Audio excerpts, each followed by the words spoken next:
A graça e a paz do Senhor Jesus. Eu sou o Diego Cauã e eu vim aqui, através deste vídeo, falar com você sobre a Palavra de Deus. O tema deste vídeo é o Senhor Jesus, o santuário perfeito e o dízimo e as ofertas. Vamos esclarecer pela Bíblia o que é o dízimo, o que são as ofertas e o que o Senhor Jesus fez ao se sacrificar naquela cruz por todos nós. Então nós vamos ler primeiramente em Hebreus capítulo 9 e você vai entender o que o apóstolo está falando neste livro à igreja dos Hebreus. Ele vai começar falando sobre como que era o tabernáculo de Moisés no Velho Testamento.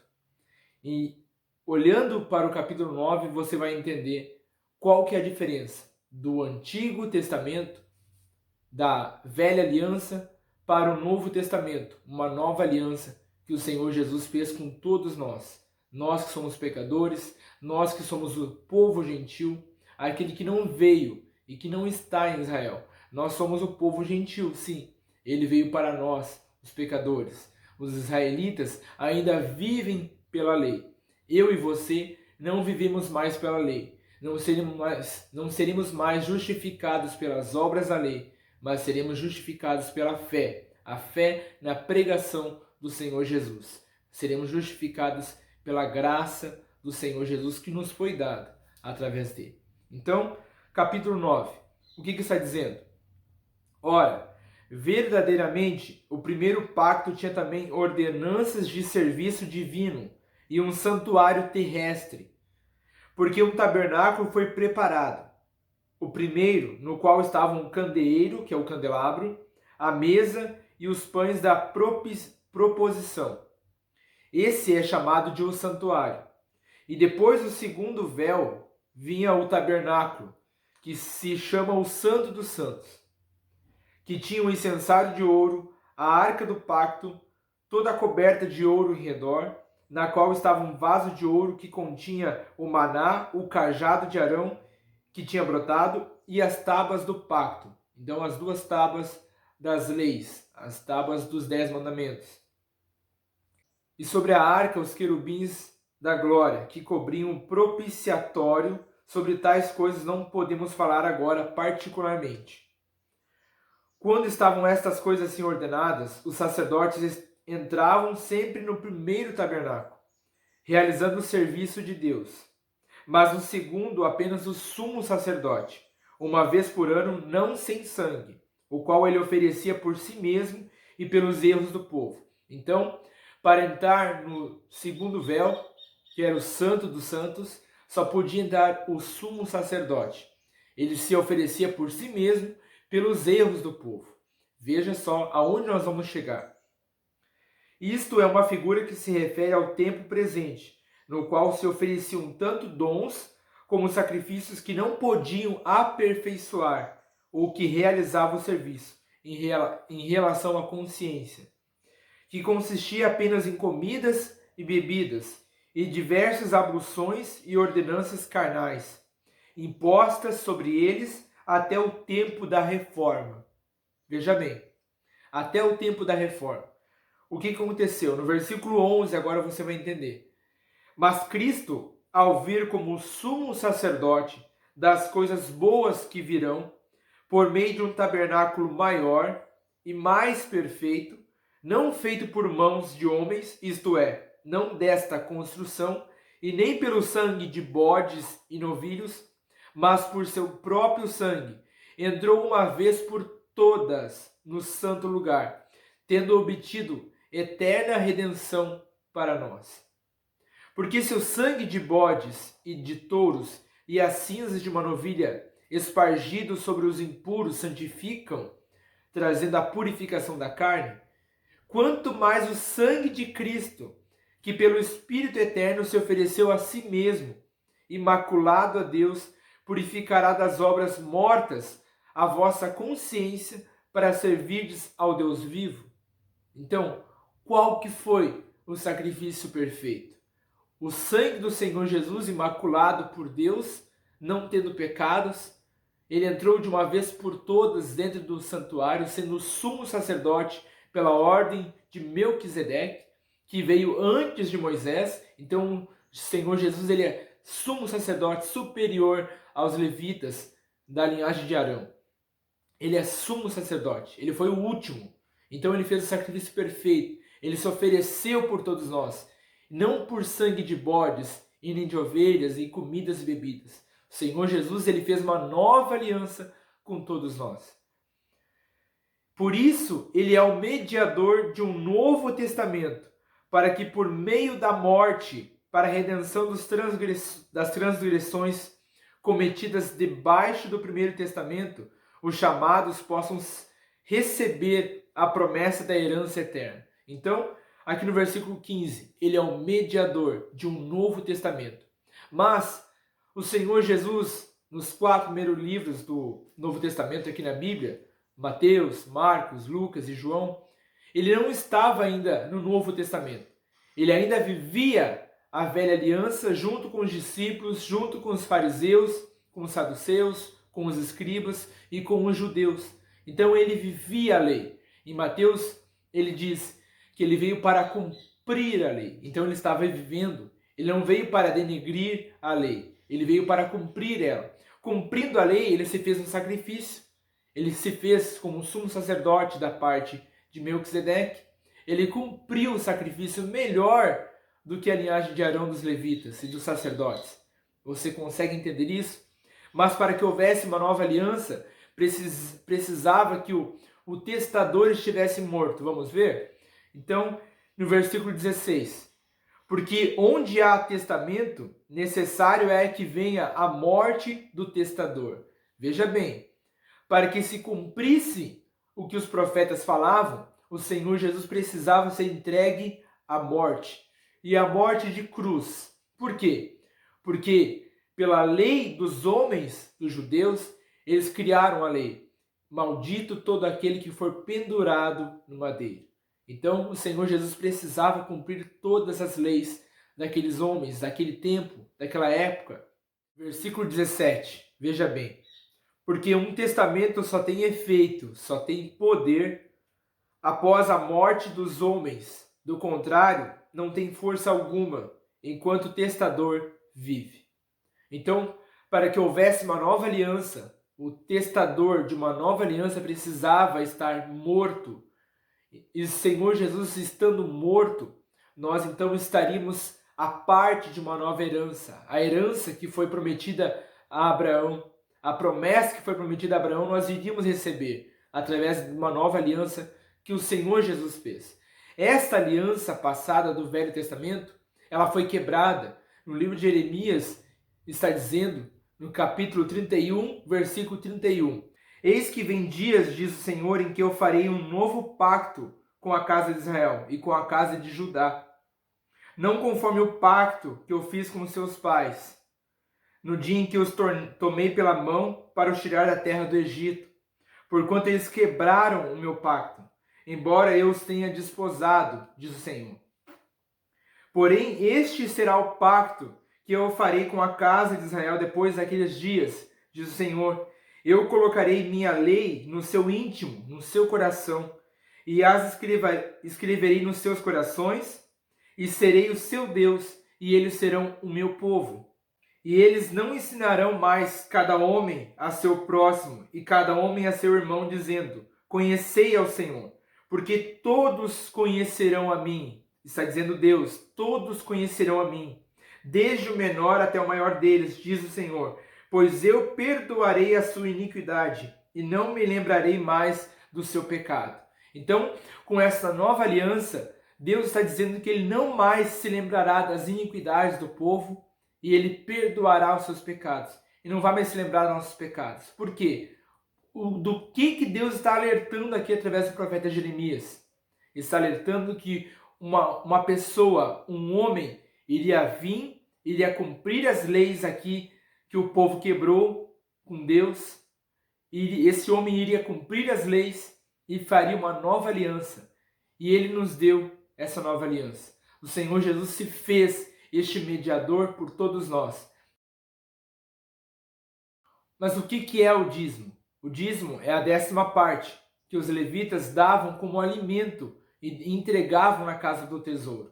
A casa do tesouro era um quarto dentro, uma sala, um quarto dentro do templo de Salomão, que estava lá em Israel.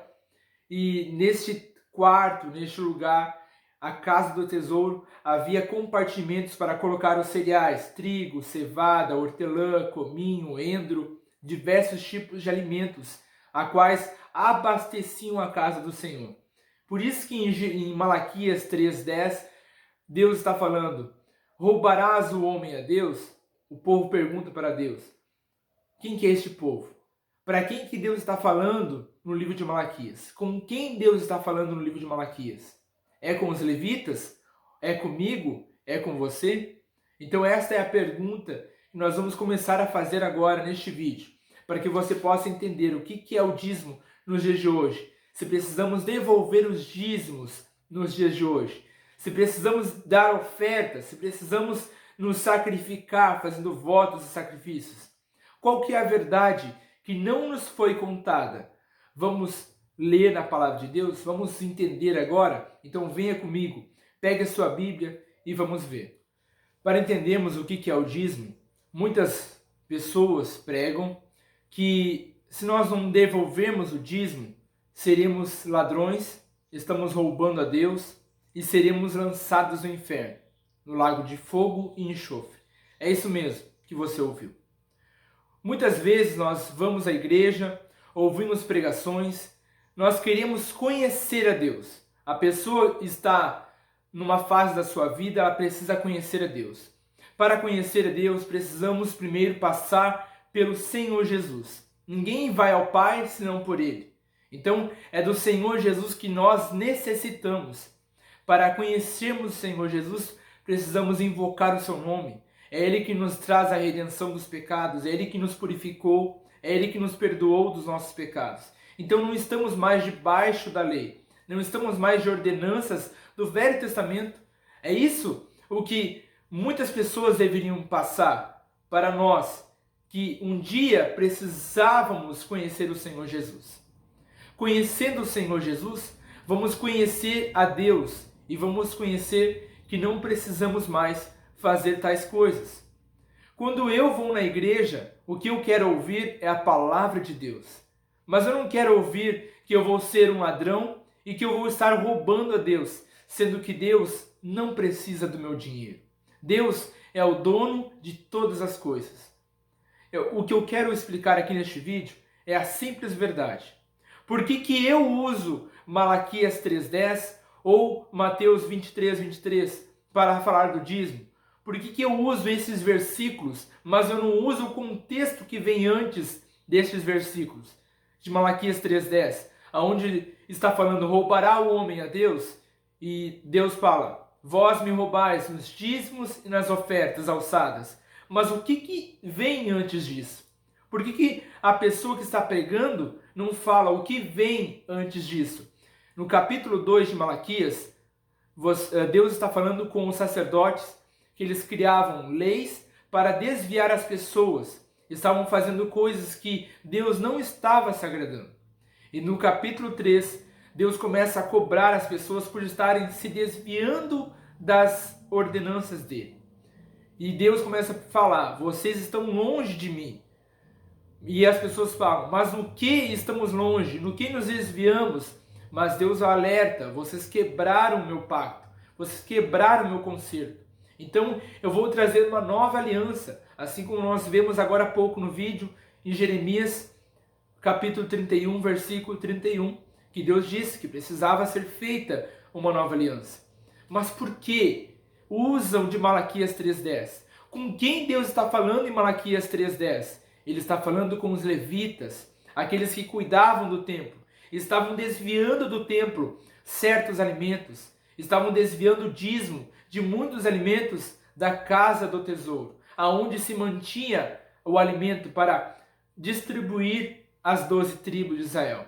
Então, se eu faço uma carta, se Deus quer falar comigo, Ele vai me chamar pelo nome. A carta que eu estou recebendo de Deus, que tem o meu nome, não serve para a Mariana, não serve para o João, não serve para o Lucas, porque o contexto da carta está sendo dirigido ao Diego, para mim.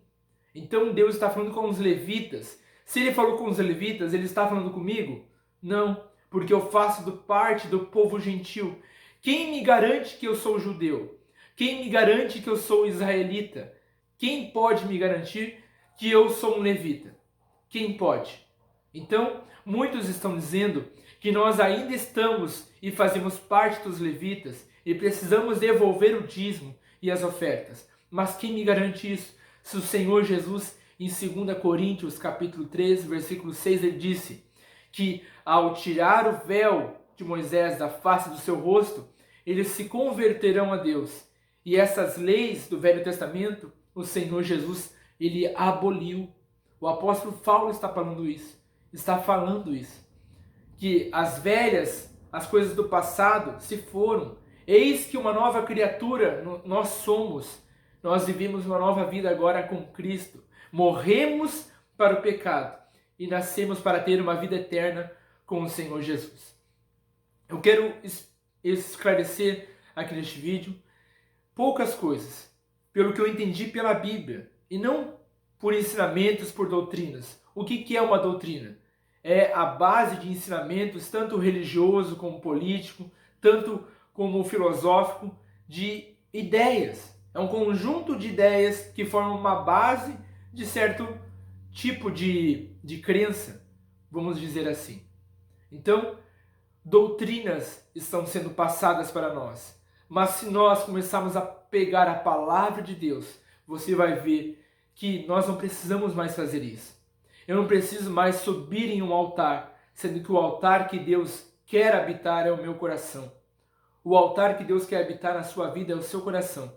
Sabe qual que é a falha de nós todos seres humanos? Qual que é o que é o problema de toda a humanidade? É que nós estamos afastados de Deus. Afastados de Deus como? Não estamos mais buscando o Senhor Jesus. Estamos buscando viver pelas leis, as leis que foram quebradas. Por que vamos voltar a viver o Velho Testamento se o Senhor Jesus se sacrificou naquela cruz por todos nós, para a gente não precisar mais viver este fardo? E para que a gente não possa mais viver um fardo que é muito grande, nós vamos ler agora em Mateus, no capítulo 23. Vamos ver? Mateus, capítulo 23. Então falou Jesus à multidão e aos seus discípulos. Eu quero que você escute bem agora. Se você tem a Bíblia, pegue a sua Bíblia agora e veja o que está escrito no capítulo 23. O Senhor Jesus está falando sobre essas coisas que nós estamos vivendo nos dias de hoje. Para que você veja que não é eu que estou falando, mas é a Bíblia. A Bíblia, o Senhor Jesus está falando sobre pregadores, sobre falsos profetas, sobre pessoas que vinham naquele tempo pregar doutrinas que não eram ensinamentos de Deus, mas eram doutrinas criadas por eles, ideias de certas pessoas criadas por elas mesmas. Então Jesus falou à multidão e disse: na cadeira de Moisés se assentam os escribas e os fariseus. Tudo, pois, o que vos disserem, isto observai e fazei. Porém, não façais segundo as suas obras, porque eles dizem e não fazem. Então, o Senhor Jesus está dizendo: observais e fazei, mas não façam pelas suas obras, porque eles mesmos falam, mas não fazem. Porque eles atam fardos pesados e difíceis de suportar, e os põem nos ombros dos homens, mas eles nem com o seu dedo querem movê-los. Nem com o seu dedo, aqueles homens que pregavam, queriam mover o seu fardo. Mas todas as suas obras eles fazem para serem vistos pelos homens. Eles fazem os seus filactérios mais largos e aumentam as orlas das suas vestes. E amam os lugares mais altos nas festas e os principais assentos nas sinagogas. E as saudações nos mercados, e serem chamados pelos homens de Rabi, Rabi. Mas vós não sereis chamados de Rabi, porque um só é o vosso mestre, Cristo, e todos vós sois irmãos. Isto no versículo 8. Então, não existe nenhum rabi, e nós não podemos ser chamados de rabi, que significa mestre, porque um só foi o nosso mestre, que nos deu todo o ensinamento. Toda a Torá, que é o Velho Testamento, o Senhor Jesus cumpriu, nos deu o cumprimento dessas leis e nos trouxe uma nova aliança, melhor do que aquela, que nós devemos amar uns aos outros como a nós mesmos. Na velha aliança era dente por dente, olho por olho. Então, nós devemos ter amor. Em Romanos está escrito que de todas as coisas, a maior delas, o que mais tem valor, o que mais tem poder, é o amor. O amor supera todas as coisas. O amor ao próximo, doar a si mesmo, foi o que o Senhor Jesus fez por nós. Ele doou a si mesmo por todos nós. Ele se fez sacrifício, ele se fez maldição por todos nós. Por que eu vou voltar a sacrificar o Senhor Jesus para voltar a viver as leis do passado? Para voltar a viver as ordenanças dos levitas e de Moisés? Por que, gente? Por que nós devemos voltar a fazer isso? Por que eu devo voltar a subir no altar e sacrificar ali o dinheiro do meu suor, do meu trabalho? Deus, eu vou fazer uma pergunta para você. Deus quer que você venda o seu carro para cumprir um voto? Pergunte a si mesmo. Deus quer que você atrase a sua conta de luz, a sua conta de água para cumprir um voto, para devolver o dízimo? Muitos falam que primeiro você tem que devolver o dízimo e deixar essas contas de lado, que Deus vai prover. Não, amados. Não é assim. Você sabe que pela palavra não é assim. Eles mesmos falam, mas não fazem. Aqueles que falam isso, falam, mas não fazem. Querem serem vistos pelos homens, mas não fazem. Falam, mas o seu coração está longe de mim. É o que o Senhor Jesus está falando. E no versículo 13, veja bem o que o Senhor Jesus fala, ainda no capítulo 23. Mas ai de vós, escribas e fariseus hipócritas, porque fechais o reino dos céus aos homens? Pois nem vós entrais, e nem queres deixar entrar os que já estão entrando.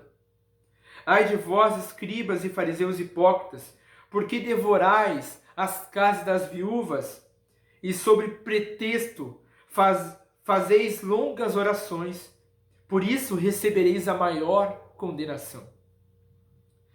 Versículo 23 agora. Ai de vós, escribas e fariseus hipócritas, porque pagam o dízimo da hortelã, do cominho, do endro, e tendes omitido as questões importantes da lei, o juízo, a misericórdia e a fé.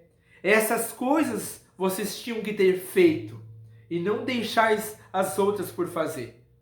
Então, o Senhor Jesus fala aqui, esses que falam, os fariseus, os escribas, esses hipócritas que ele está falando, eles querem devolver o dízimo só das coisas pequenas, porque das coisas grandes que eles têm, eles não querem devolver. As coisas grandes, amados, que Jesus está falando é os alimentos, cevada, trigo, mas não. Olha o tamanho que é o dízimo da hortelã. Olha o tamanho que é o dízimo do endro, do cominho. São coisas pequenas. Eles falam, querem que você dizime algo que você não tem mais. Naquela época, só dava dízimo quem tinha alimento, quem produzia alimento. Os levitas trabalhavam junto com os sacerdotes. Eles precisavam do dízimo. Então, toda a casa de Israel, todas as tribos davam dízimo para manter ali o alimento dentro da casa do tesouro, para que quando eles precisassem, eles pudessem tirar dali. Mas hoje, nós não vivemos mais pela lei, vivemos pela graça do Senhor Jesus, porque Ele cumpriu a lei. Então eu quero que você entenda isso. Para terminar este vídeo, eu peço que você abra a sua Bíblia e veja tudo isso que foi passado neste vídeo, para que você veja que não sou eu que estou falando, são coisas que o Senhor Jesus quer, e muitos pastores já estão falando isso. Muitos pastores que querem dizer a verdade, querem que você ouça a verdade, já estão falando isso, que nós não precisamos mais devolver dízimo e nem cumprir voto e nem dar ofertas. Espero que você tenha entendido o contexto deste vídeo. Que Deus te abençoe poderosamente. Em o nome do Senhor Jesus.